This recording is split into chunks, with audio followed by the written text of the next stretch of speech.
करना है, पैसिव दिया है तो एक्टिव करना है। फॉर एग्जाम्पल अगर दिया है राम रोट अ लेटर, तो होगा a letter was written by Ram. तो जो भी यहाँ पे सब्जेक्ट है उसको बाय करके हमको लास्ट में लिखना है, तो ही वो एक्टिव से पैसिव वॉइस में कन्वर्ट होगा। अगर ऐसा दिया है a letter was written by Ram, तो ये जो सब्जेक्ट है उसको पहले लेके आना है, राम रोट अ लेटर। तो यहाँ पर हमको एक्टिव वॉइस से पैसिव वॉइस में कन्वर्ट करना है। कोई भी सेंटेंस दिया हो, जनरली ऐसे होगा कि जो पहले सब्जेक्ट दिया होगा उसको ऐसे सेंटेंस में फ्रेम करना है कि ये जो सब्जेक्ट है वो लास्ट में आ जाए और बाय राम। जैसे श्याम sang अ सॉन्ग, तो a song was sung by Shyam. तो यहाँ पे जो फर्स्ट सब्जेक्ट है वो यहाँ पे बाय में लास्ट में आ जाएगा। वो जो उसका वॉइस है वो एक्टिव से पैसिव वॉइस हो जाएगा। मतलब यहाँ पे अगर राम सब्जेक्ट है और लेटर लिखा है उसने, तो यहाँ पे लेटर सब्जेक्ट हो जाएगा और राम जो है वो ये बताया जाएगा कि लेटर राम से लिखा गया है। और यहाँ पे क्या होगा, राम ने लेटर लिखा है, तो सिर्फ उसको वॉइस चेंज करना है। इनडायरेक्ट स्पीच में क्या होगा, जैसे कि some reporting someone's words without quotation marks. तो जहाँ पे किसी का वर्ड कोई बता रहा है, रिपोर्ट कर रहा है, मतलब इनडायरेक्ट स्पीच में क्या होता है कि हम किसी के बारे में बता रहे, he said I am ready, उसने बोला मैं रेडी हूँ। अब यहाँ पे आपको इनडायरेक्ट स्पीच में बताना है, मतलब आप किसी थर्ड पर्सन को बता रहे हो, तो ऐसे नहीं बोलोगे आप he said I am ready, आप बोलोगे he said that he was ready, कि उसने बोला कि मैं रेडी हूँ, उसने बोला था कि वो रेडी है ऐसा, या उसने बोला था कि वो रेडी था ऐसा। तो यहाँ पे इनडायरेक्ट स्पीच कब होगी, जब जो सेंटेंस आपको दिया है वो आप ऐसे बताओगे जैसे आप किसी और को रिपोर्ट कर रहे हो उस व्यक्ति के बारे में, तो यहाँ पे इनडायरेक्ट स्पीच होगी। नेगेटिव सेंटेंस में क्या होगा कि सेंटेंस की मीनिंग चेंज किए बिना आपको सेंटेंस को पॉजिटिव है तो नेगेटिव बनाना है, नेगेटिव है तो पॉजिटिव बनाना है। जैसे कि ही इज ऑनेस्ट, तो मतलब ही इज नॉट डिसऑनेस्ट। तो नॉट डिसऑनेस्ट का मतलब क्या है, ऑनेस्ट। फॉर एग्जाम्पल हो कि ही विल एग्री, तो आप क्या लिखोगे, ही विल नॉट डिसएग्री। तो जो भी वर्ड है उस सेंटेंस है उसकी मीनिंग चेंज किए बिना आपको उस सेंटेंस को नेगेटिव बनाना है। नेगेटिव कब बनाएंगे, जब उसमें वर्ड यूज होंगे नो, नॉट, नेवर, ऐसे वर्ड्स यूज होंगे, तब वो सेंटेंस नेगेटिव बनेगा। तो पॉजिटिव सेंटेंस को नेगेटिव में पेश करने के लिए आपको उस सेंटेंस में नॉट ऐड करना है, नेवर ऐड करना है, नो ऐड करना है, डिपेंडिंग अपॉन द वर्ड उसके आगे क्या है जो सूट हो रहा है। तो ही इज डिसऑनेस्ट, तो वहाँ पे आप लिखोगे ही इज। वैसे अगर क्वेश्चन ये है कि ही इज डिसऑनेस्ट, तो इसको आप क्या लिखोगे, ही इज नॉट ऑनेस्ट। अगर है कि ही इज ऑनेस्ट, तो आप लिखोगे ही इज नॉट डिसऑनेस्ट। लिखेंगे कि ही इज सक्सेसफुल, तो आप क्या लिखोगे, ही इज नॉट अनसक्सेसफुल। तो मतलब यहाँ पे आपको नॉट का जो वर्ड है वो यूज करना है without changing the meaning of the sentence. Punctuation proper punctuate करना है आपको, जहाँ पे फर्स्ट लेटर है वो कैपिटल में लिखना है, कॉमा कहाँ देना है, फुल स्टॉप कहाँ देना है, क्वेश्चन मार्क कहाँ देना है, ऐसा क्वेश्चन भी आ सकता है। एक्टिव वॉइस करने के लिए आएगा अगर, जैसे कि यहाँ पे आपको एक्टिव से पैसिव करना है, राम रोट अ लेटर, तो आप लिखोगे letter was written by Ram. Shyam sang a song, song was sung by Shyam. तो यहाँ पे है ही, यहाँ पे है the work was done by her, तो शी डिड द वर्क। तो यहाँ पे इसको एक्टिव वॉइस में कन्वर्ट करना है, तो शी डिड द वर्क। यहाँ पे जो हर है जो, वो यहाँ पे सब्जेक्ट बन जाएगा, तो he she did the work. Simple sentence करना है अगर, he is so weak that he can not walk, इसको सिंपली लिखो, वो इतना वीक है कि वो चल नहीं सकता, तो उसको सिंपली कैसे लिखेंगे, he is too weak to walk. तो मीनिंग दोनों की सेम है, बट उसको सिंपल सेंटेंस में लिखना है, एलॉबरेट करके नहीं लिखना है, वो इतना वीक है कि वो चल ही नहीं सकता है। तो इसको सिंपली कैसे लिखेंगे, he is too weak to walk, चलने के लिए वो वॉक है, चलने के लिए वो वीक है, मतलब ही can not walk. Affirmative sentence में करना है, जैसे यहाँ पे नेगेटिव है, सेंटेंस को नेगेटिव करना है विदाउट चेंजिंग द मीनिंग, वैसे ही सेंटेंस को पॉजिटिव करना है अफर्मेटिव करना है, अफर्मेटिव मतलब पॉजिटिव करना है विदाउट चेंजिंग दी मीनिंग। अब ही इज नॉट अनहैप्पी, वो अनहैप्पी नहीं है, मतलब क्या, वो हैप्पी है, तो he is happy.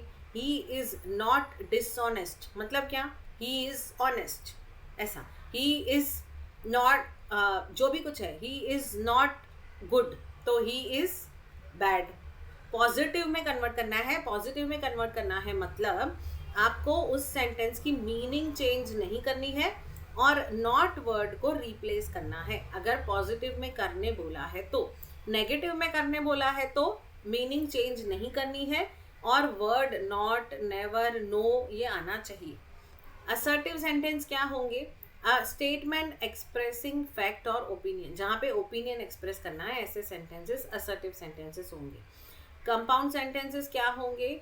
To independent clauses joined by conjunction. Conjunction क्या होता है? एंड या बट। अगर वो बोला गया है कि आप कंजंक्शन डालो इस सेंटेंस में, तो वहाँ पे आपको एंड या बट ये दोनों में से कुछ भी यूज़ करना है।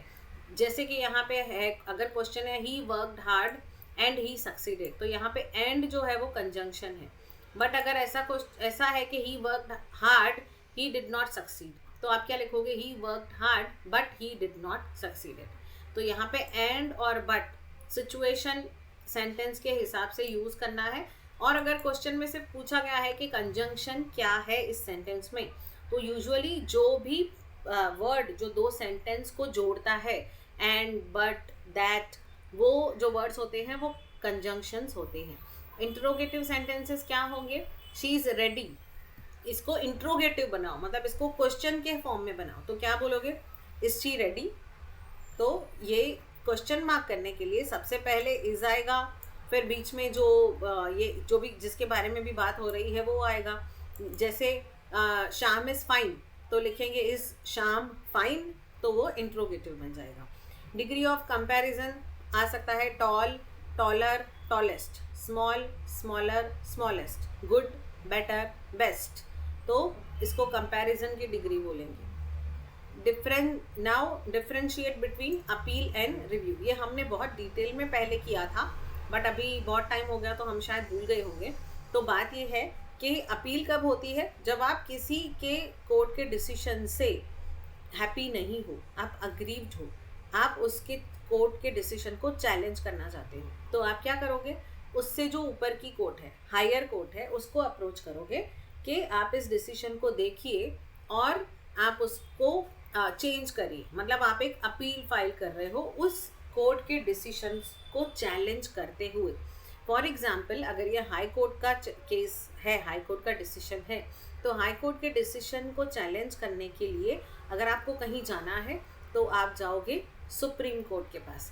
तो हायर कोर्ट को जब आप अप्रोच करते हो for challenging the decision of the lower court, that is called appeal. ये इंपॉर्टेंट क्वेश्चन है, मैंने जो इंपॉर्टेंट क्वेश्चंस का लिस्ट दिया था ना, उसमें मैंने ये मिस कर लिया, बट ये बहुत इंपॉर्टेंट क्वेश्चन है। अपील एंड रिव्यू, डिफरेंशिएशन आए या अपील रिलेटेड शॉर्ट नोट्स आए, रिव्यू रिलेटेड शॉर्ट नोट्स आए, आ सकते हैं। रिव्यू क्या है? जब आप सेम कोर्ट को उन्हीं का डिसीजन देते हो कि आप उसको फिर से रिव्यू करिए। मतलब क्या होगा? दोनों ही केसेस में सिमिलैरिटी ये है कि आप उस कोर्ट के डिसीजन से खुश नहीं हो, बट अपील के टाइम पे क्या होगा कि आप उसकी हायर कोर्ट के पास जाओगे कि हम इसके डिसीजन से खुश नहीं हैं, और जो भी चैलेंज कर रहे हो आप उसके डिसीजन को कि ये गलत है, और आप हायर कोर्ट का दरवाज़ा खटखटाओगे। रिव्यू में क्या करोगे? आप उसी कोर्ट, उसी जज, उसी सब पैनल को बोलोगे कि यहाँ पे है ना, मेरे पास तब ये सबूत नहीं थे, या तब मेरे पास ये फैक्ट नहीं थे, या तब ये सिचुएशन अलग थी। उसके बेसिस पे आप प्लीज़ इस केस को रिव्यू करिए और इस पर वापस से रिव्यू करके डिसीजन दीजिए कि क्या डिसीजन इसका होना चाहिए और क्या नहीं होना चाहिए। मतलब रिकंसिडर कीजिए अपने जजमेंट को, एक बार फिर से देख लीजिए कि रिकन्फर्म करिए। तो सेम ही कोर्ट, सेम ही जजेस वो ही काम कर रहे होते हैं, तो इसको बोलते हैं रिव्यू, जब आप सेम कोर्ट को बोलते हो। बट यहाँ पे उस कोर्ट के पास डिस्क्रिशन है कि वो आपके इस रिव्यू की पेटिशन को एक्सेप्ट करे या ना भी करे। आप जो रिव्यू का रिक्वेस्ट करोगे कोर्ट को, अगर वो चाहे तो वो एक्सेप्ट कर सकती है, और अगर वो चाहे तो नहीं एक्सेप्ट करेगी, उसे लगेगा कि इसका रिव्यू में जाने की कोई ज़रूरत नहीं है, रिकंसिडर करने की ज़रूरत नहीं है, जजमेंट और डिसीजन गिवन इज़ ओके, तो वो आपके केस को रिव्यू के लिए नहीं लेगी। Same is with appeal. अगर आप सुप्रीम कोर्ट के पास किसी केस के अपील के लिए जाते हो तो हो सकता है कोर्ट को लगे कि ये केस अपील में जाने जैसा है ही नहीं, तो कोर्ट हो सकता है कि आपके उस अपील की रिक्वेस्ट को, अपील की एप्लीकेशन को कंसिडर ही ना करे और रिजेक्ट कर दे। तो दोनों ही केसेस में कोर्ट के पास डिस्क्रिशनल पावर्स हैं कि वो आपकी रिव्यू या अपील के एप्लीकेशन को एक्सेप्ट भी कर सकते हैं, रिजेक्ट भी कर सकते हैं। बट रिव्यू जो है, डिफरेंस ये है कि रिव्यू आप सेम कोर्ट को सेम डिसीजन के बारे में, सेम जो अभी आपको मिला है डिसीजन, उसके बारे में आप रिकंसिडर करने बोलते हो कि जो आपने जजमेंट दिया है उसको आप देखिए, क्योंकि यहाँ पे कुछ एरर हुआ है, कुछ मिस्टेक हुई है या कोई ऐसे फैक्ट्स हैं जो बाद में सामने आए हैं। Now explain the citation. Again very important question. Citation is a reference to a reported case indicating the names of parties. तो नेम ऑफ पार्टीज होंगी पहले तो, कि Vishakha versus so and so, तो वो पार्टीज का नाम होगा, उसमें ईयर भी होगा, जैसे कि 1973 है। फिर उसमें ये होगा कि लॉ रिपोर्ट कौन सी है, मतलब जैसे ऑल इंडिया रिपोर्ट जो लॉ रिपोर्ट है, रिपोर्टर है, जैसे कि ऑल इंडिया रिपोर्टर की जो कंपनी है उन्होंने इसको पब्लिश किया है, तो ये ऑल इंडिया रिपोर्ट में ही पब्लिश हुआ है।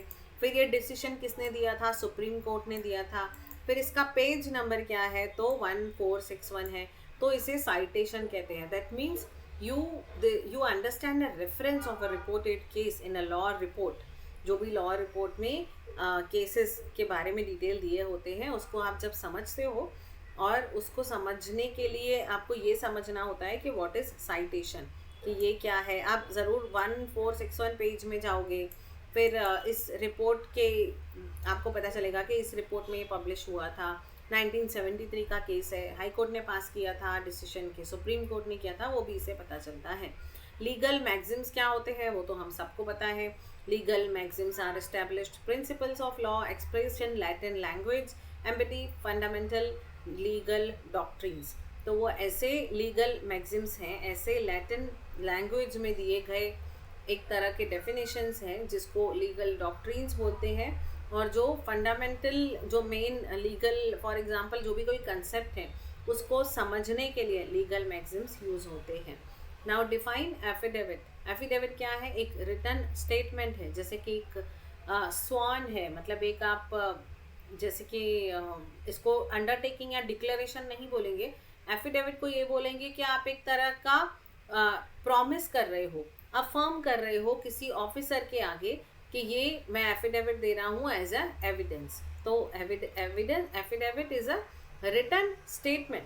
स्वान और अफर्म्ड मतलब आप उसकी शपथ ले रहे हो, उसको अफर्म कर रहे हो, उसको मान रहे हो बिफोर एन ऑथराइज्ड ऑफिसर। तो ऑथराइज्ड ऑफिसर के आगे ही एफिडेविट होगा, मतलब जो भी एडवोकेट्स हैं उनके आगे ही, या जो भी ऑथराइज्ड ऑफिसर है for the time being in force, तो उनका उस ऑफिसर के आगे ही आपको एफिडेविट करना है, इसीलिए एफिडेविट हमेशा नोटराइज्ड होता है। What is decree? डिक्री क्या है, मतलब जो कोर्ट डिसीजन देती है या कोर्ट जो ऑर्डर पास करती है। बट डिक्री जो है वो उसका डेफिनेशन सेक्शन 2 सबसेक्शन 2 में आता है of CCP code of civil procedure 1908। A decree is a formal expression of adjudication conclusively determining the rights of parties. जहाँ पे राइट्स ऑफ पार्टीज के बारे में डिसीजन दिया जाता है कि इस पार्टी का ये राइट है, इस पार्टी का ये राइट है, और ये राइट कब कंक्लूड होता है, जब एडजुडिकेशन ख़त्म होने के बाद। तो जब भी, जैसे कि हमने पढ़ा था कि डिक्लेरेटरी डिक्री होती है, मतलब उस डिक्री में ये डिक्लेयर होता है कि इस प्रॉपर्टी के रिलेटेड डिक्लेयर करते हैं कि ये प्रॉपर्टी के रिलेटेड इसका राइट किसके पास है, इसका लीगल ओनर कौन है। तो वैसे ही डिक्रीज जो होती है वो यूजुअली जो लोगों के राइट्स हैं उसको डिटरमाइन करने के लिए यूज़ की जाती है। अदरवाइज अगर किसी पे इम्प्रिजनमेंट या फाइन या पेनल्टीज लगती हैं तो उसको ऑर्डर बोलते हैं या उसको डिसीजन बोलते हैं। बट डिक्री क्या होती है, section 2 subsection 2 of CCP 1908। Decree क्या है, फॉर्मल एक्सप्रेशन है जो कि conclusively determining rights of parties. अब इंजंक्शन क्या है, हमने किया है जहाँ पे कोर्ट ऑर्डर करती है किसी भी पर्सन को टू डू समथिंग और not to do something, prohibit करने के लिए, that is to refrain from doing, कि ये मत करो या ये करो, उसे इंजंक्शन बोलते हैं। यहाँ पे कोई कॉम्पेंसेशन, कोई इम्प्रिजनमेंट की बात नहीं होती है। अपील क्या है, हमने अभी देखा, appeal is a legal remedy by which a party seeks reconsideration of a decision by superior court. हम सुपीरियर कोर्ट के पास जाते हैं और बोलते हैं कि आप इस डिसीजन को रिकंसिडर करो, जो आपके लोअर कोर्ट ने डिसीजन दिया है उससे हम अग्रीव्ड हैं या हम उस डिसीजन से खुश नहीं हैं, इसीलिए हम हायर कोर्ट को, सुपीरियर कोर्ट को अब रिक्वेस्ट करते हैं इन फॉर्म ऑफ अपील कि आप हमको लीगल रेमेडी दो और हमारे जो भी इस इंफीरियर कोर्ट का डिसीजन है उसको रिकंसिडर करो। अब लिटिगेशन का मतलब क्या है? Litigation means the process of taking legal action before the court of law. अगर कोई बोलता है कि मैं आपके अगेंस्ट सूट फाइल करूँगा, मैं आपके अगेंस्ट केस करूँगा, इसका मतलब क्या करूँगा? लिटिगेशन में जाऊँगा। मतलब लिटिगेशन वही प्रोसेस है जो लीगल एक्शन जब से शुरू हो जाता है कोर्ट में, before a court of law, that is called litigation. अब बेल क्या है? बेल मतलब टेम्पररी किसी को रिलीज करना जो अक्यूज्ड है, मतलब अभी वो साबित नहीं हुआ है कि वो सही में भी गुनहगार है या नहीं है, जिसके ऊपर अभी भी ट्रायल पेंडिंग है, मतलब डिस्कशंस, आर्ग्यूमेंट, सब ट्रायल चल रहा है, लिटिगेशन का प्रोसेस चल रहा है। ऐसे केस में अगर किसी को टेम्पररी रिलीज किया जाता है तो उसको बेल बोलते हैं, जो हम सबको पता है। कोर्ट का स्ट्रक्चर क्या है? सबसे ऊपर है supreme court, that is apex court, सबसे हाईएस्ट, फिर है हाई कोर्ट जो स्टेट लेवल पे होते हैं, फिर डिस्ट्रिक्ट एंड सेशन कोर्ट्स, उसके भी नीचे सबऑर्डिनेट्स कोर्ट्स। कभी कभी किसी डिस्ट्रिक्ट में, किसी एरिया में बहुत बड़ा एरिया होता है जहाँ पे पॉपुलेशन बहुत ज़्यादा होती है या केसेस बहुत ज़्यादा होते हैं, तब गवर्नमेंट को लगता है कि सबऑर्डिनेट कोर्ट्स होने चाहिए, तो ऐसे एरिया में सबऑर्डिनेट कोर्ट्स जो होते हैं तो वो डिस्ट्रिक्ट एंड सेशन कोर्ट्स के भी नीचे होते हैं। तो there are basically 4 type of courts. हो सकता है सबऑर्डिनेट कोर्ट्स एट पार हो डिस्ट्रिक्ट एंड सेशन कोर्ट्स के, बट 4 तरह के जुडिशरी हायरार्कल स्ट्रक्चर है, हायरार्की है। सबसे ऊपर supreme high court, supreme court and session court, and then subordinate courts. अब पेटिशन और प्लीडिंग्स में क्या फ़र्क है या क्या दोनों का मीनिंग है? Formal written application submitted to court seeking relief, relief की मांग के लिए जो आप कोर्ट को फॉर्मली एप्लीकेशन भेजते हो, फॉर्मली एप्लीकेशन करते हो राइटिंग में, उसे पेटिशन कहते हैं। प्लीडिंग कब होता है? जब रिटन स्टेटमेंट देते हो of parties, plaint and written statement stating claims and defences. Pleading की कब बात होगी? जब आप प्लेंटिफ हो, आप कोर्ट को रिटन स्टेटमेंट देते हो, आप बताते हो कि ये क्लेम मुझे मिलना चाहिए, मैं कोर्ट से मांग कर रही हूँ, मैं प्लीड कर रही हूँ कि ये डिफेंसेस मुझे मिलने चाहिए, और रिटन स्टेटमेंट देते हो। मतलब क्या होगा? डिफेंसेस कौन मांगेगा? डिफेंसेस मांगेगा डिफेंडेंट, मतलब जिसके ऊपर केस किया गया है। तो यहाँ पे प्लीडिंग कौन करेगा? प्लीड कौन करेगा? रिटन स्टेटमेंट कौन करेगा? जिसके ऊपर केस किया हुआ है। तो वो ही बताएगा कि मैं स्टेटमेंट दे रहा हूँ कि ये ऐसा सिचुएशन हुआ था, या रिटन जो भी कुछ वो उसके साइड की जो स्टोरी होगी वो बताएगा। एंड वो डिफेंसेस की मांग करेगा कि मुझे कम से कम सज़ा दो, या मुझे कम से कम पनिशमेंट दो, मुझे कम से कम कॉम्पेंसेशन देने के लिए दो। तो डिफेंसेस की मांग करेगा, जहाँ पे जो राइटिंग में स्टेटमेंट देगा। हो सकता है कि प्लेंट भी कभी कभी करे, बट यूजुअल केस में जो प्लेंट मतलब क्या होता है? जो प्लेंट करता है, प्लेंटिफ जो कंप्लेंट डालेगा, तो कंप्लेंट से रिलेटेड रिटर्न स्टेटमेंट जहाँ पे क्लेम्स और डिफेंसेस की बात हो, वो प्लीडिंग होगी, वो भी रिटर्न होगी, पेटिशन भी रिटर्न होगी। बट पेटिशन कब होगी? जब आप किसी रिलीफ के बारे में, किसी तरह का रिलीफ आप कोर्ट से मांग रहे हो। तो जैसे कि PIL भी एक पेटिशन ही है, यहाँ पर भी आप एक रिलीफ ही मांग रहे हो पब्लिक इंटरेस्ट के लिए। तो जो है पेटिशन क्या है? फॉर्मल रिटन एप्लीकेशन है जो कोर्ट को सबमिट होती है रिलीफ के लिए। प्लीडिंग्स भी रिटन स्टेटमेंट है जहाँ पे पार्टीज अपने क्लेम्स और अपने डिफेंसेस की बात करते हैं। टू अंडरस्ट ये भी क्वेश्चन मुझे लगता है कि आना चाहिए एटलीस्ट 2 मार्क के लिए भी, petition and pleadings. Legal abbreviations क्या है? FIR first information report, IPC Indian penal code हमको पता है, CrPC criminal procedure code, CPC code of civil procedure. तो ये जनरल एग्जांपल्स हैं। इसके अलावा और भी बहुत सारे ये है जो शॉर्ट फॉर्म हम लोग यूज़ करते हैं, हमें पता होना चाहिए। इम्पॉर्टेंस ऑफ लीगल टर्मिनोलॉजी क्या है? Legal terminology ensures clarity, precision and uniformity in legal drafting and court proceedings। तो लीगल टर्मिनोलॉजी मतलब कि लीगल टर्म्स को आप कितना अच्छे से समझ पाते हो। उससे क्या होगा, जितना आप लीगल टर्मिनोलॉजी अच्छी होगी उतना अच्छे से आपको क्लैरिटी आएगी, उतना प्रिसाइसली आप सोच पाओगे, उतना ही यूनिफॉर्मिटी होगी जो लीगल ड्राफ्टिंग होगी, जो लीगल हम लोग केस के रिलेटेड कंपेटिशन ड्राफ्ट करेंगे या प्लीडिंग्स ड्राफ्ट करेंगे, कुछ भी कोर्ट के रिलेटेड प्रोसीडिंग्स जो होगी, तो वो कब क्लियर होगी और कब ज़्यादा इफेक्टिव होगी? जब आप लीगल टर्मिनोलॉजी स्ट्रांग होगी। तो बेसिकली ये जो लीगल लैंग्वेज सब्जेक्ट है वो हमारी लीगल टर्मिनोलॉजी को स्ट्रांग करने के लिए ही बनाया गया है। इसीलिए ही हमको ये सिलेबस में जो डिटेल में एक एक चीज़ दी गई है कि अपील क्या है, रिव्यू क्या है, रिट क्या है, पेटिशन क्या है, प्लेंटिफ कौन है, अक्यूज्ड कौन है, फिर जो जनरली यूज्ड मैगजिम्स हैं उसके बारे में पढ़ रहे हैं हम। तो this is just because to understand the legal terminology, what actually में जो लीगल लैंग्वेज यूज होती है, that is altogether different from a normal language. So we should understand the terminology so that we should be clear while drafting the legal documents like petition, pleading or any affidavit or any other thing, declaration or something like that, whatever is required during the court proceedings.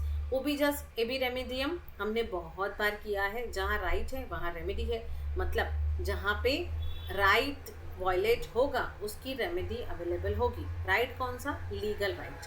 तो हर वहाँ चीज़ जहाँ पे remedy, हर वहाँ चीज़ जहाँ पे legal right violate होता है वहाँ पे रेमेडी अवेलेबल होती है। तो ये एक तरह का राइट्स का घर है जिसका नाम है ओबिजस इबी रेमेडियम, जहाँ पे राइट्स की सेफ्टी की बात होती है। सेफ्टी इसका मतलब कि अगर कोई आपके राइट्स को वायलेट करेगा तो उसको रेमेडी, उसके लिए रेमेडी है।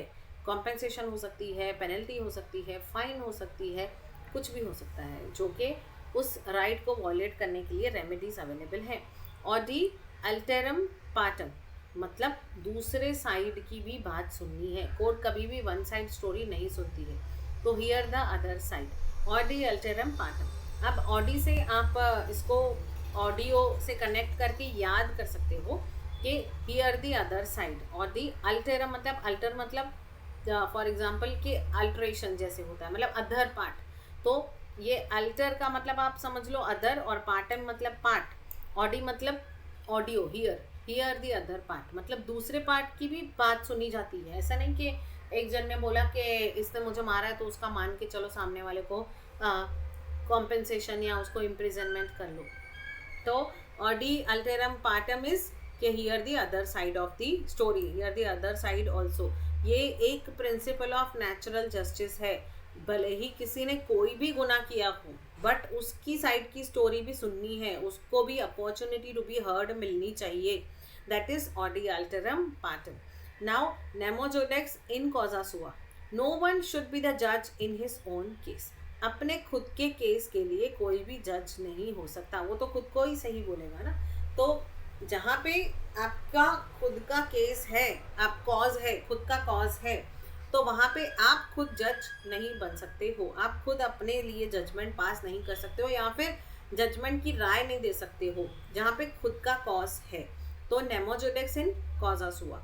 रेस इप्सा लॉकेटोर हमने किया है, the thing speaks for itself. यहाँ पे आपका नेग्लिजेंस जो है वो सामने दिखता है, आपको कोई एविडेंस की प्रूव करने की ज़रूरत नहीं है। यहाँ पे हमने एग्जांपल देखा था कि मुलुंड में जॉनसन फैक्ट्री या जॉनसन कंपनी के बाहर जो भी मेट्रो का स्लैब गिरा था जिसकी वजह से ऑटो रिक्शा के ऊपर गिरा था और एक जन की डेथ हो गई थी और 2 या 3 इंजॉर हुए थे। तो ऐसे केस में किसी को कोई एविडेंस की ज़रूरत नहीं है। ये रेस एप्सा लोकेटोर है, मतलब ये जो नेग्लिजेंस है वो सामने दिख रहा है, the thing speaks for itself, res ipsa loquitur. Voluntary not fit injuria हमने बहुत डिटेल में टॉर्ट्स में किया है कि जो वॉलंटरीली खुद ही अपने मान रहा है उस इंजरी के लिए, तो वो कोई इंजरीज के लिए फिट नहीं है, उसको कोई कॉम्पेंसेशन नहीं मिलेगा। वो खुद ही पैराग्लाइडिंग करने जा रहा है, वो खुद ही बॉक्सिंग करने जा रहा है, वो खुद ही फुटबॉल खेलने जा रहा है अपनी मर्जी से वॉलंटरीली, उसको पता है कि इसमें इंजरी होने के चांसेस है, तो वो क्लेम नहीं कर सकता कि मेरे साथ गलत हुआ है। Voluntary not fit injuria. Res judicata under section 11 of the CCP 1908, a matter once finally decided by a competent court cannot be relitigated between the same parties। तो रेस जुडिकेटा मतलब क्या कि एक बार रेस जुडिकेटा मतलब रीलिटिगेटेड नहीं होगा वो case. एक बार एक कॉम्पिटेंट अथॉरिटी ने, कॉम्पिटेंट कोर्ट ने, जो कोर्ट के जुरिस्डिक्शन में वो होना चाहिए, वो प्रॉपरली वो केस अगर डिसाइड हो चुका है तो उसको रीलिटिगेट करने के लिए वापस सेम पार्टीज नहीं आएंगी। उस रेस जुडिकेटा यही है कि बार बार एक केस कोर्ट के पास ना जाए, कोर्ट का टाइम वेस्ट ना करे। अगर एक बार डिसीजन आ गया है तो आ गया, अनलेस आपके पास कोई अपील है या आपके पास कोई ग्राउंड है जिसके लिए आप रिव्यू की बात करोगे उसी सेम कोर्ट को, तो अलग बात है। या आप अगर उसके जो भी आपको डिसीजन है उससे आपको हायर कोर्ट को अप्रोच करना है कि आप वो डिसीजन जो है you are not happy with that, तो ऐसे केसेस में अलग है कि आप अपील में या रिव्यू में जाओगे। बट अगर कोई अपील और रिव्यू का क्वेश्चन ही नहीं है तो फिर से कोई रीलिटिगेशन नहीं होगा। Ignorantia juris non excusat not excusat, ignorantia juris non excusat मतलब कि ignorance of law is no excuse. आप बोलोगे कि मैंने लॉ को इग्नोर किया या मुझे नहीं पता था कि ड्राइविंग लाइसेंस चाहिए होता है गाड़ी चलाने के लिए, या आप बोलोगे कि मुझे नहीं पता था कि ट्रेन में चढ़ने से पहले टिकट लेनी पड़ती है, तो लॉ को इग्नोर किया आपने, ये कोई एक्सक्यूज नहीं है। या फिर मिस्टेक ऑफ लॉ जो बोलते हैं, mistake of law has no excuse. आप बोलोगे कि मुझे लॉ है वो ही नहीं पता था, मुझे पता नहीं है कि शादी की जो एज है वो 18 है, तो किसी की शादी करवा ली 15 साल में, तो फिर यहाँ पे आप ये नहीं बोल सकते हो कि मुझे नहीं पता था ऐसा कोई लॉ है इंडिया में। That is not, no excuse will be given कि अगर आपके पास लॉ का कोई इग्नोरेंस है तो।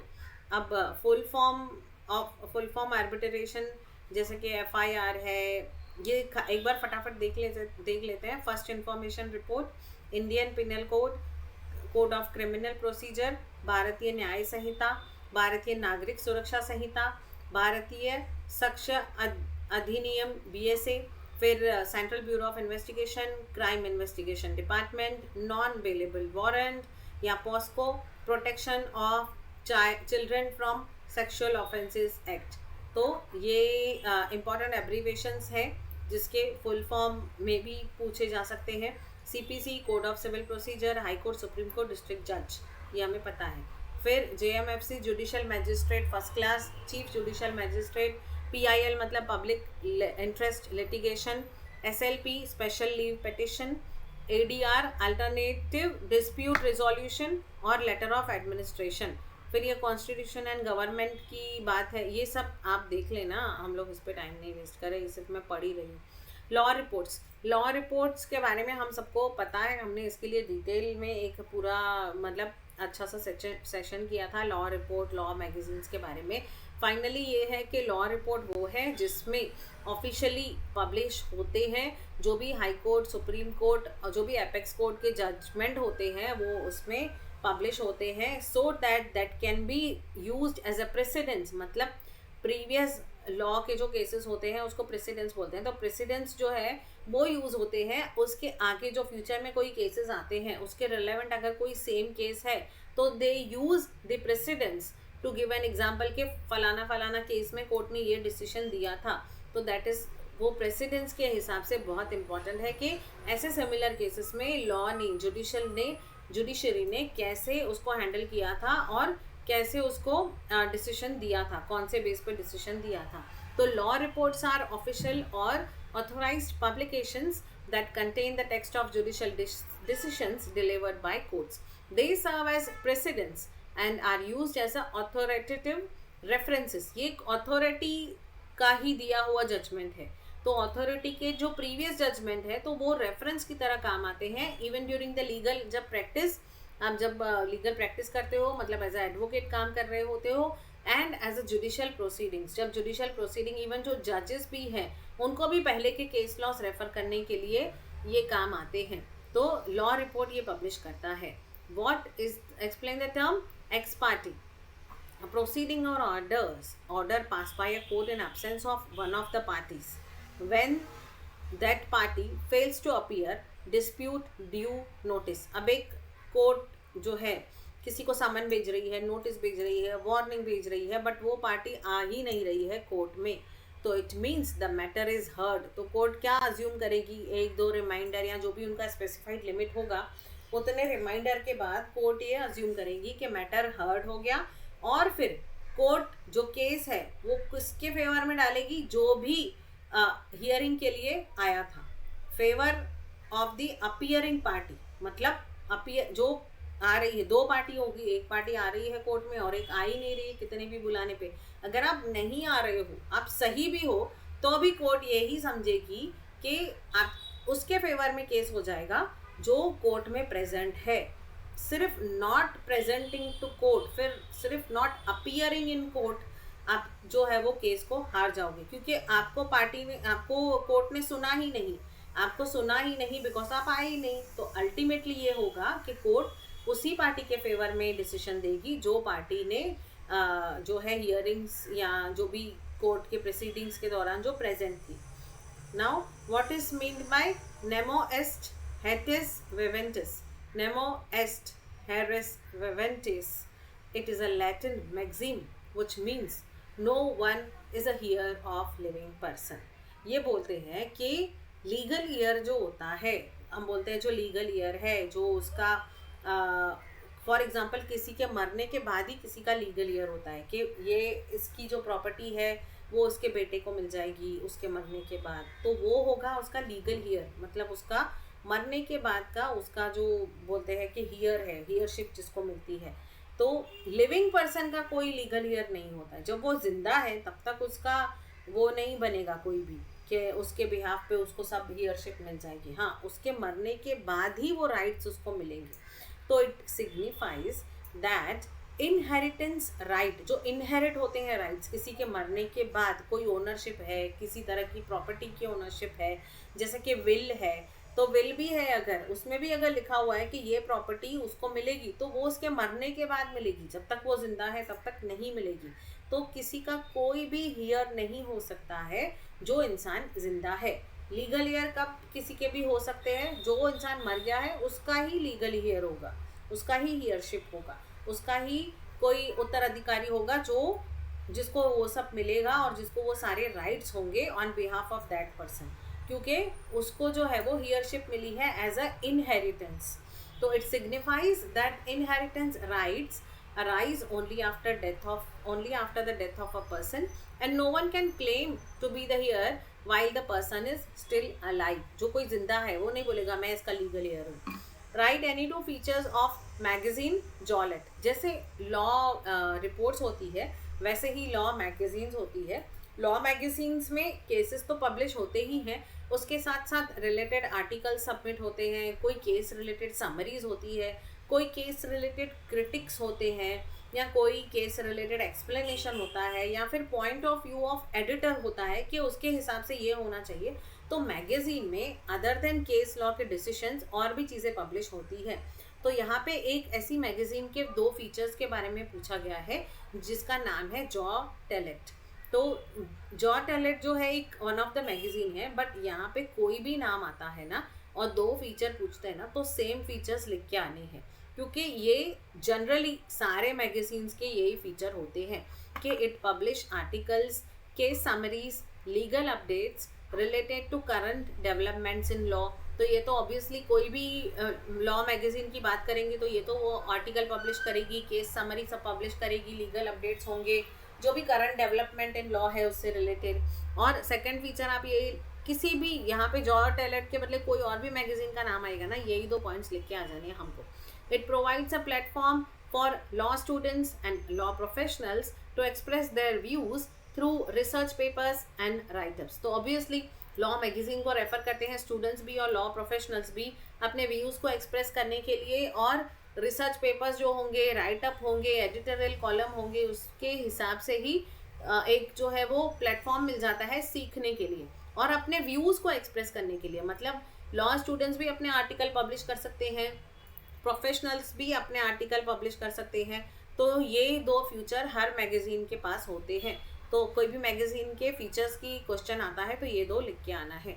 वॉलंटरी नॉट फिट इंजरी अभी हमने किया कि जो पर्सन वॉलंटरीली खुद ही रिस्क के लिए अपनी अनुमति दे रहा है, कंसेंट दे रहा है, तो फिर बाद में वो कंप्लेन नहीं कर सकता है कि अभी मुझे ये हार्म हो गया। What 2 kind of writs issued by high court and supreme court. तो वैसे तो 5 तरह के रिट्स हैं यहाँ पे। कोई भी रिट जो होते हैं हमने किया है, इंपॉर्टेंट क्वेश्चन है रिट्स रिलेटेड, बट यहाँ पे अगर ये पूछ रहे हैं कि 2 काइंड्स ऑफ रिट्स क्या है, तो 2 kinds of writ jurisdiction exercised by high court and supreme court are original writ jurisdiction, the power to directly issue writs for enforcement of fundamental rights. अगर फंडामेंटल राइट रिलेटेड रिट होगा तो वो supreme court issue करेगी under article 32, और अगर other legal rights related जो भी कोई इशू होगा तो उसमें अगर जो रिट इशू होगा वो हाई कोर्ट इशू करेगी अंडर आर्टिकल 226। आपको ये जो आर्टिकल है ना वो याद करने हैं। So under article 32 and under article 226 supreme court जो रिट इशू करती है वो अंडर आर्टिकल 32 होते हैं। हाई कोर्ट जो रिट इशू करती है वो 226 के अंडर इशू करती है। Appellate writ jurisdiction, the power to hear appeals in writ matters decided by lower courts or tribunals। तो appeals in writ matter में भी अपील होती है। तो अगर writ related matter में अपील है तो वो लोअर कोर्ट्स या ट्रिब्यूनल्स डिसाइड करती है। मतलब रिट के रिलेटेड जो अपील्स होगी वो आपको हाई कोर्ट और सुप्रीम कोर्ट में जाने की ज़रूरत नहीं है। एक बार उन्होंने रिट इशू कर लिया, उसके बाद अगर उसके रिलेटेड कोई अपील है तो वो मैटर्स जो है वो लोअर कोर्ट भी डिसाइड कर सकती है। अब इंडिया वन पीपल, ये इंडिया वन पीपल भी एक मैगजीन है। मैंने बताया था कोई भी मैगजीन के बारे में क्वेश्चन आता है तो यही 2 फीचर्स लिख के आने हैं। इसमें वही दिया है कि it promotes national unity by, ये है कि इससे पता ही चल रहा है हमको इंडिया वन पीपल के नेशनल यूनिटी की बात कर रहे हैं ये, कि इंडिया में यूनिटी इन डाइवर्सिटी है, कि ये एक दो सेंटेंस आप लिख सकते हो। अगर इंडिया वन पीपल आता है तो यही लिखो, बट कोई और मैगजीन का नाम आ रहा है जिसका आपको नहीं पता है तो आप फीचर्स लिख के आ जाओ अपने हिसाब से, यू विल गेट मार्क्स। तो it promotes national unity by publishing articles on Indian culture, constitutional values and social harmony. It includes discussions on legal awareness, public policy and issues related to rights and duties of citizens. Now, long and short question. Plain language movement. The plain language movement is an international reform initiative that seeks to simplify complex legal and official language so that it can be understood by the common public. आम public आसानी से समझ पाए, इसीलिए plain language का movement चालू हुआ। वो इंटरनेशनल रिफॉर्म है कि लॉ की जो लैंग्वेज है वो इतनी कॉम्प्लेक्स है, लॉ की जो टर्मिनोलॉजी है वो इतनी कॉम्प्लेक्स है कि उसको आम इंसान या इवन जो लीगल प्रोफेशनल्स हैं उनको भी समझने के लिए, इंटरप्रेटेट करने के लिए थोड़ा ज़्यादा दिमाग लगाना पड़ता है। तो उसको सिंप्लीफाई करने के लिए जो कॉम्प्लेक्स लैंग्वेज है, जो ऑफिशियल लैंग्वेज है, वो आम इंसान भी इजीली समझ पाए, इसीलिए प्लेन लैंग्वेज का मूवमेंट स्टार्ट हुआ कि सिंपल लैंग्वेज यूज़ करो ना, क्यों डिफिकल्ट लैंग्वेज यूज़ कर रहे हो। Traditionally legal drafting used technical terms. पहले तो जो लीगल ड्राफ्टिंग था वो ज़्यादा टेक्निकल टर्म्स थे, ज़्यादा से ज़्यादा लैटिन मैगजिम्स थे। अभी लैटिन मैगजिम्स हमको खुद को बोलने के लिए मुश्किल होती है, तो समझना तो थोड़ा मुश्किल ही होगा ऑब्वियसली। पहले मैगजिम को पढ़ो, फिर उसको प्रोनाउंस करो, फिर उसको समझो और फिर उसके बाद उसकी मीनिंग को इंटरप्रेटेट करो।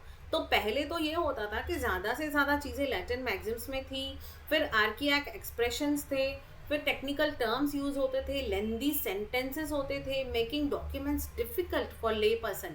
आम इंसान के लिए बहुत डिफ़िकल्ट था अंडरस्टैंड करने के लिए। इसीलिए ऐसी मूवमेंट आई प्लेन लैंग्वेज मूवमेंट, जिससे चीज़ों को ईजी करने की कोशिश की गई ताकि जो लीगल कम्युनिकेशन है वो एक्सेसिबल हो, उसमें क्लैरिटी आए, उसमें ब्रीफ चीज़ें समझ आए, तो इसीलिए प्लेन लैंग्वेज मूवमेंट स्टार्ट हुआ।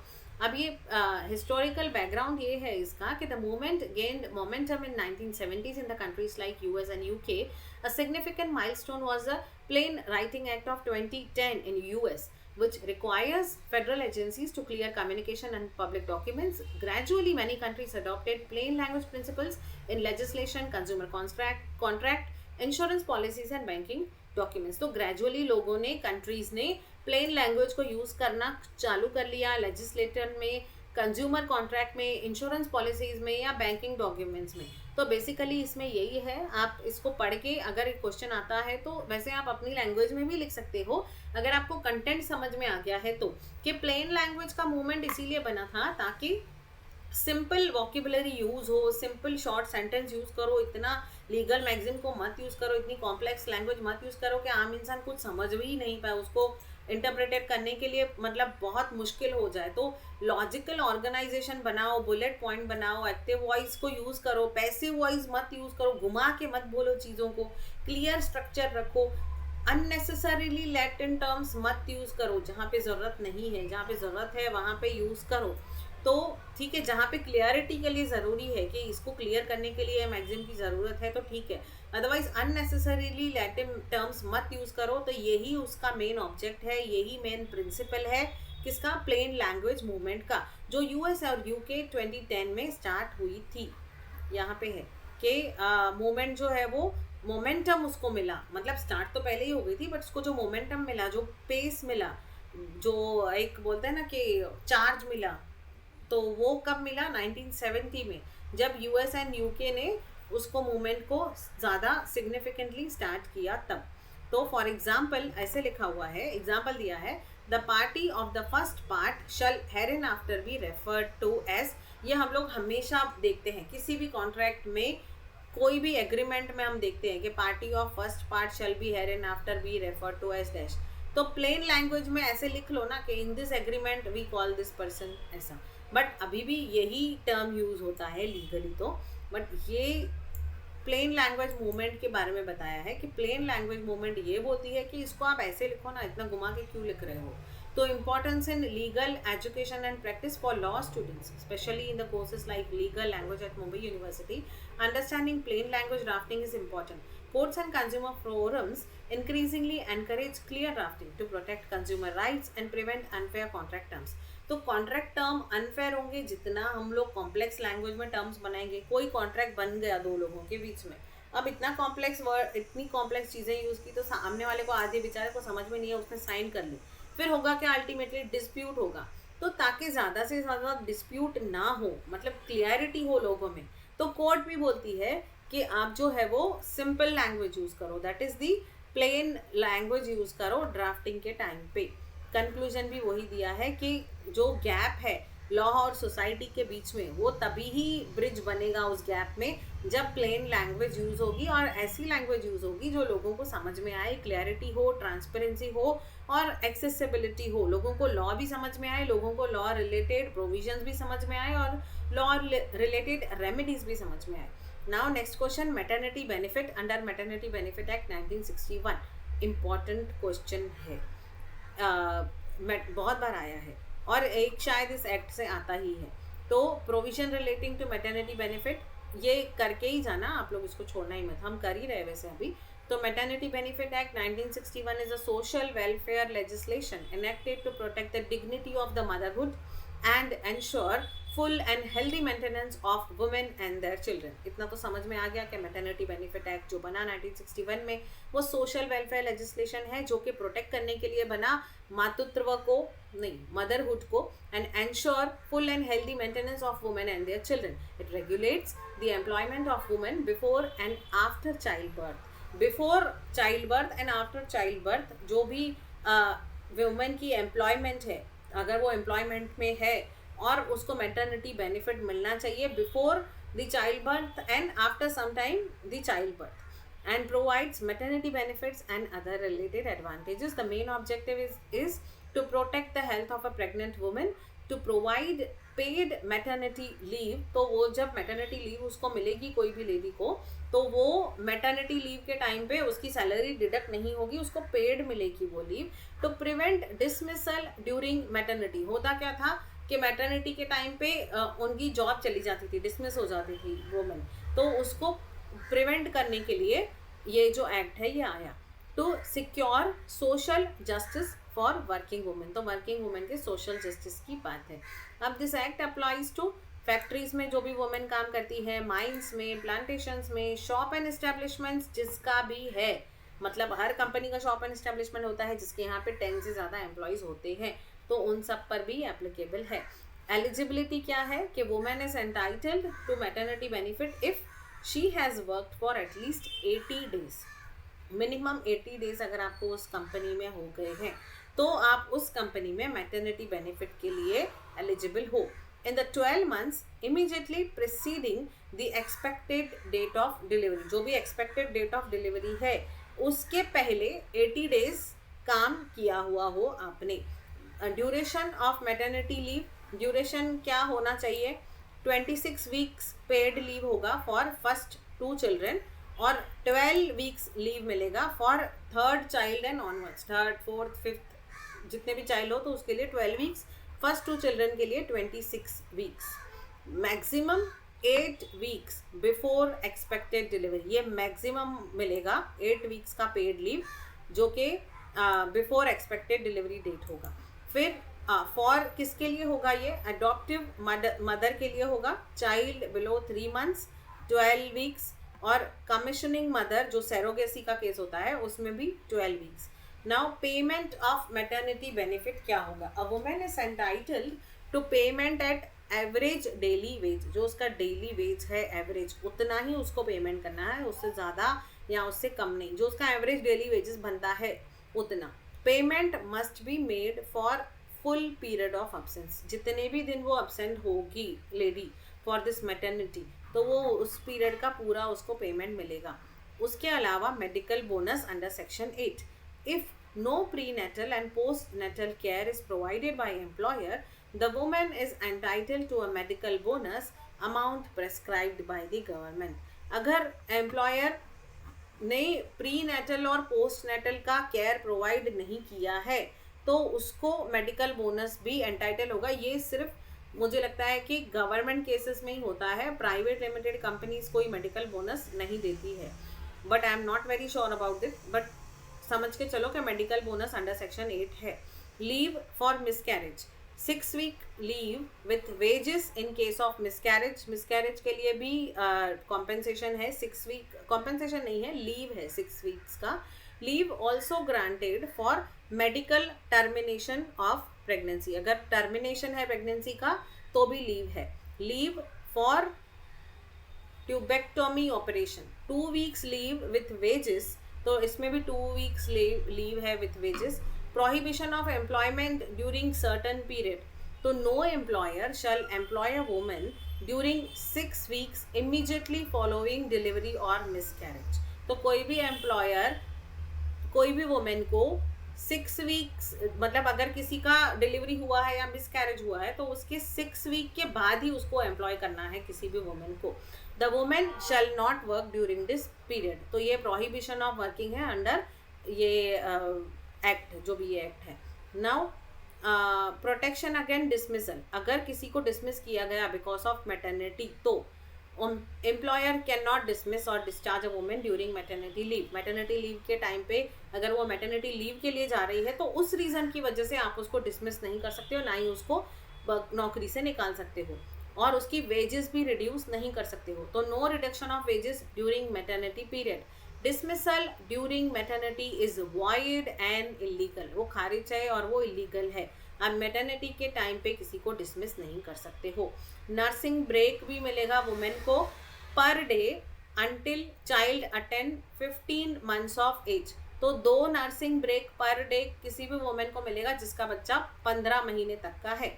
Women for home provision, after expiry of maternity leave employer may allow work from home depending on work of nature, तो ये अगर उसका ऐसा है, नेचर ऑफ वर्क ऐसा है कि वो वर्क फ्रॉम होम कर सकती है, तो employer work from home allow कर सकता है कि मैटरनिटी लीव के बाद भी, मैटरनिटी लीव का पीरियड हो गया उसके बाद भी एम्प्लॉयर उसको अलाउ कर सकता है कि तुमको चाहिए तो वर्क फ्रॉम होम करो. नाउ क्रैच फैसिलिटी इस्टेब्लिश्ड विथ 50 और मोर एम्प्लॉयज, जहाँ पे बहुत ज़्यादा एम्प्लॉयज़ होते हैं, 50 या उससे ज़्यादा, तो वहाँ पे उनको एक जगह रखनी होती है कि अगर वो अपने बच्चे को लेके आती है ऑफिस में या फैक्ट्री में, तो वो वहाँ पे अपने बच्चों को संभाल के रख सकती है, और वहाँ पे एक लेडी होती है जो उन बच्चों को संभालती है, जो भी वुमेन वर्कर वहाँ पे काम करती है, और उस वुमेन को अलाउड होता है कि वो 4 बार दिन में अपने बच्चे को जाके देख के आ सकती है उसी फैक्ट्री में, उसी प्रीमाइसेस में. तो इंक्लूडिंग रेस्ट इंटरवल भी होगा, मतलब 4 विजिट में एक रेस्ट इंटरवल होगा, और वो उसी दौरान अपने बच्चों को भी जाके देख के आ सकती है. पेनल्टीज क्या होंगी? एम्प्लॉयर वायलेटिंग प्रोविजंस में फेस इम्प्रिजनमेंट एंड और फाइन. अगर इनके ये जो प्रोविजंस अभी हमने पढ़े, कोई भी एम्प्लॉयर इसको वायलेट करता है तो उसको इम्प्रिजनमेंट भी हो सकती है, फाइन भी हो सकती है, दोनों भी हो सकती है, दोनों में से एक भी हो सकता है. साइलेंट फीचर्स क्या है कि सोशल वेलफेयर लेजिस्लेशन है, ये मैंडेटरी पेड लीव मिलेगा, जॉब सिक्योरिटी मिलेगी, protection of dignity of motherhood, extended leave under 2017 amendment. 2017 का जो अमेंडमेंट आया उसके लिए एक्सटेंडेड लीव भी मिली. अब कंक्लूजन वही दिया हुआ है कि 2017 अमेंडमेंट ने इसको और स्ट्रेंथ किया कि by increasing maternity leave to 26 week, और वर्क फ्रॉम होम का प्रोविजन भी दे दिया. नाउ लीगल लैंग्वेज का इंपॉर्टेंस क्या है? Legal language refers to technical and formal language used in statutes. जो हम लॉ स्टैट्यूट्स पढ़ते हैं उसमें जो फॉर्मल और टेक्निकल लैंग्वेज होती है वो लीगल लैंग्वेज है. वो लैंग्वेज जो जुडिशल डिसीशंस में यूज़ होती है, वो लैंग्वेज जो कॉन्ट्रैक्ट में यूज़ होती है, वो लैंग्वेजेस जो रिट में, पेटिशंस में, प्लीडिंग्स में यूज़ होती है, कोई भी लीगल डॉक्यूमेंट में यूज़ होती है, वो लीगल लैंग्वेज है. It has developed over countries, centuries. It has developed over centuries. Centuries से वो धीरे धीरे ग्रेजुअली डेवलप हो रही है to meet the specific needs of legal system. Unlike ordinary language, legal language emphasizes accuracy and clarity to avoid ambiguity and misinterpretation. तो legal language ज़्यादा से ज़्यादा accurate और ज़्यादा से ज़्यादा clear होती है ताकि कोई भी confusion और कोई भी misinterpretation नहीं हो. मतलब मिसइंटरप्रिटेशन मतलब कोई उसको गलत इंटरप्रेटेड ना करे, जो लॉ कहना चाहता है वो ही लोग समझे. इसीलिए लीगल लैंग्वेज प्रिसाइज भी होती है, क्लियर भी होती है, टू द पॉइंट भी होती है, और ये ग्रेजुअली ओवर द सेंचुरीज धीरे धीरे वो लीगल सिस्टम के हिसाब से ढल रही है. नेचर ऑफ लीगल लैंग्वेज एक तो टेक्निकल एंड स्पेशलाइज्ड होगी, फिर फॉर्मल एंड अथॉरिटेटिव होगी, मतलब उसमें अथॉरिटी की बात होगी कि जुडिशल डिसीशंस होंगे. अथॉरिटेटिव मतलब कि अथॉरिटीज़ ने जो दी है, जैसे कि सुप्रीम कोर्ट है, हाई कोर्ट है, तो वो लोग ऐसी लैंग्वेज यूज़ करते हैं कि वो अथॉरिटी है, मतलब हमने जो बोला है वो है, वो डिक्लेयर करते हैं, वो ऐसा नहीं रिक्वेस्ट करते हैं, क्योंकि वो अथॉरिटी है. और ये लैंग्वेजेस फॉर्मल होती है. प्रिसाइज एंड अनएम्बिग्यूअस, तो प्रिसाइज होती है, उसके साथ साथ कंफ्यूजिंग ज़रा भी नहीं होती है, क्योंकि वो क्लियरली एक एक वर्ड को क्लियरली चूज़ करते हैं ताकि कोई भी मल्टीपल इंटरप्रिटेशन ना हो. जो लॉ कहना चाहता है वो ही लोग समझे. एक कॉमा की वजह से भी मीनिंग बदल सकती है, इसीलिए लॉ को ड्राफ्ट करना बहुत ही इम्पॉर्टेंट और बहुत ही क्रूशल थिंग है. Every punctuation can affect a meaning of a statute. एक लॉ की मीनिंग बदल सकती है एक कॉमा से, और इसीलिए मल्टीपल इंटरप्रिटेशन ना हो, उसको बहुत ज़्यादा क्लियर, प्रिसाइज और अनकन्फ्यूजिंग रखा जाता है. उसीलिए ही use of Latin maxims use होते हैं कि ubi jus ibi remedium, mens rea मतलब कि इंटेंशन देखा जाता है, और ओबिजा सिबी रेमेडियम तो हमको पता है. तो हेयर इन आफ्टर, अफोरसेड, ऐसे सारे एक्सप्रेशंस भी यूज़ होते हैं. Complex sentence structure. Legal documents often contain long and complex sentences to cover all possible situation and exceptions. तो कॉम्प्लेक्स सेंटेंसेस या ज़्यादा डिटेल में इसीलिए होता है कि सारी पॉसिबल सिचुएशंस और एक्सेप्शंस को कवर किया जाए. जैसे टॉट में हम पढ़ते हैं कि other than breach of contract, मतलब ब्रीच ऑफ कॉन्ट्रैक्ट, इसमें ब्रीच ऑफ कॉन्ट्रैक्ट अगर हुआ तो वो टॉर्ट नहीं होगा। तो ये other than breach of contract एक एक्सेप्शन है, बट उनको डेफिनेशन में लिखना ज़रूरी है ताकि लोग उसको क्लियर समझे। फिर ये ना समझे कि टॉर्ट में तो ऐसा लिखा ही नहीं है कि ब्रीच ऑफ कॉन्ट्रैक्ट टॉर्ट है या नहीं है, तो फिर ब्रीच ऑफ कॉन्ट्रैक्ट के केस को भी लोग टॉर्ट में लेके आते।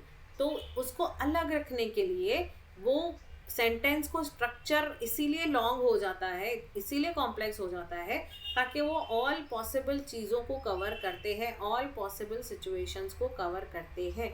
इससे एंश्योर्स सर्टेनिटी एंड स्टेबिलिटी होती है, क्योंकि लॉ का एप्लीकेशन जो है वो इम्पॉर्टेंट है, उसका इंटरप्रिटेशन इम्पॉर्टेंट है, तो वो सर्टेनिटी और स्टेबिलिटी आती है। इससे राइट प्रोटेक्ट होते हैं, बिकॉज लीगल ड्राफ्टिंग सेफगार्ड करता है इंडिविजुअल राइट्स को और बताता है कि किसके किसके क्या ऑब्लिगेशन और क्या लाइबिलिटीज हैं।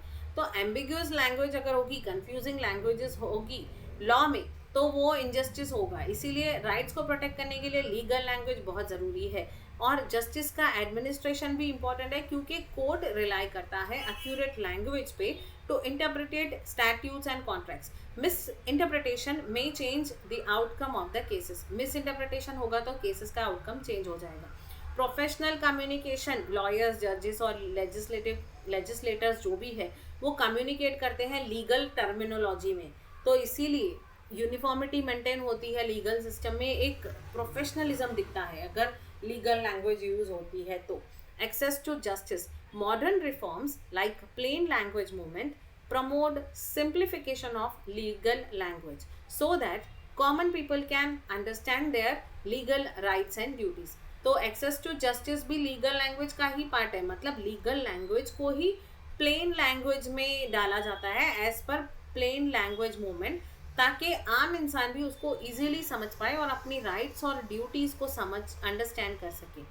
Now, legal language is a backbone of legal system.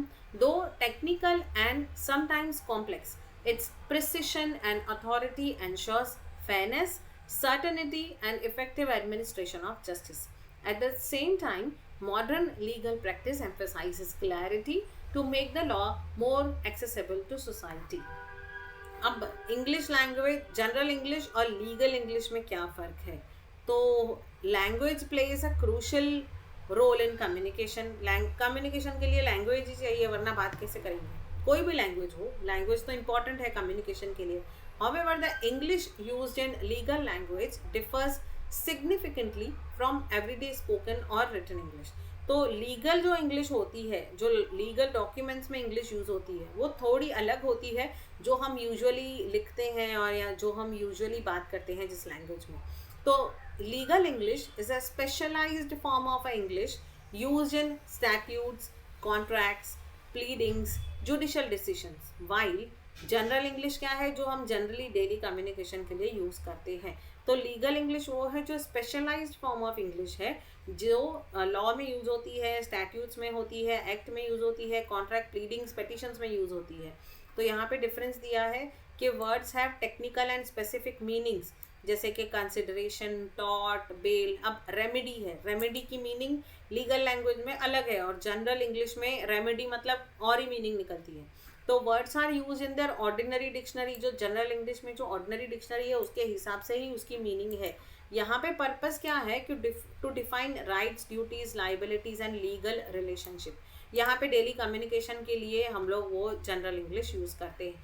ये ज़्यादा फॉर्मल है, प्रिसाइज है और अथॉरिटी के हिसाब से है। ये इनफॉर्मल है, सेमी इनफॉर्मल भी होती है और फ्लेक्सिबल होती है टोन में।